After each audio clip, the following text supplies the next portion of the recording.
Okay, so you're sitting in a fast food joint with your head on a swivel and you're strapped because you live in a high crime neighborhood.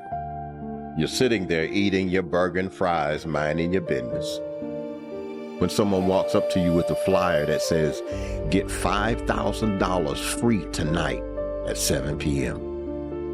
You look at them and you look at it, and you see that the address on the flyer is in a rich, affluent neighborhood.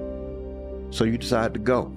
You show up dressed in your best digs. You're there, 7 p.m. sharp. And when you get there, you find out that it was actually a gun buyback promotion. Give us your gun and we'll give you 5G. But you don't want to give up your piece.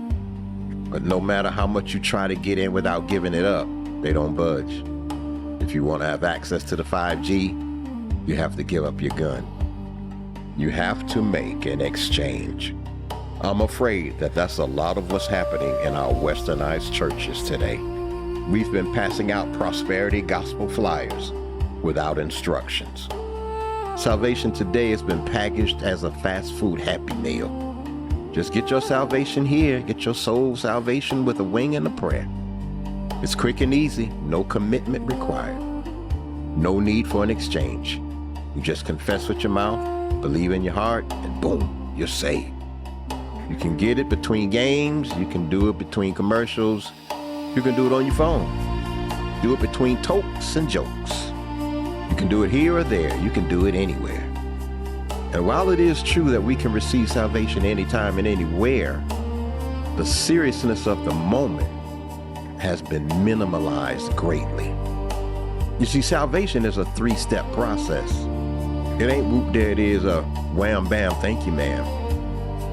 We've attached name it, claim it, blab it, grab it to the salvation message, when there is no name it and claim it and blab it and grab it without salvation. There is no 5,000 without giving up your Glock.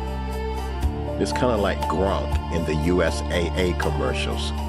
It doesn't matter how close you are, how friendly you are to the recipients of USAA. You will never enjoy the benefits unless you have either served or been born into it.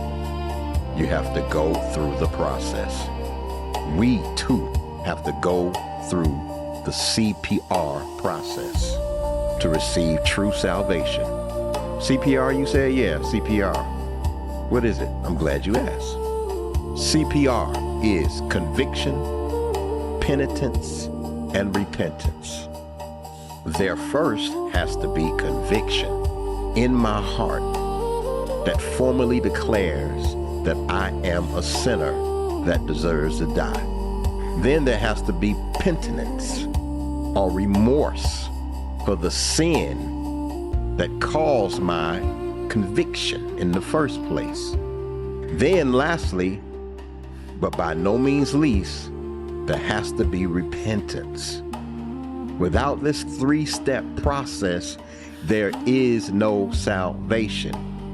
Without an exchange, there is no transaction. I got a scenario for you. Let's just say that I am an abusive husband. I'm not abusive, by the way. I'm just making an example, okay? I'm an abusive husband, but I want to save my marriage. So first thing that I have to do is admit that I am an abusive husband. I have to have a conviction about it. Conviction, by the way, produces confession. But you can't have confession without conviction. Conviction is greater than confession. Confession is born out of conviction. So with my conviction, the question is, did you abuse her? The answer is yes, I did. So I have the conviction. Next, I have to be remorseful or sorrowful for abusing my wife, which is P, penitence. The word penitentiary comes from penitence. The continuation of the question is, did you abuse your wife? Yes, I did. C, conviction. And I am truly sorry. P, penitence. Lastly, there has to be a change of heart, a turning away from my abuse, which is R, repentance. Some of us get penitence mixed up with repentance. Repentance is not penitence. I'm sorry is not repentance. I'm not going to do it again is repentance. So did you abuse your wife? Yes. Conviction. And I am truly sorry. Penitence. And I won't do it again. Repentance. We've been mistaking a touch from God and aha moments as true salvation, when all they really are actually touches from God and aha moments. Nothing more, nothing lasting. That's why so many quit and give up when things get rough. They haven't completed the C.P.R. process. Remember, there is no reward without an exchange. Love you guys. Peace.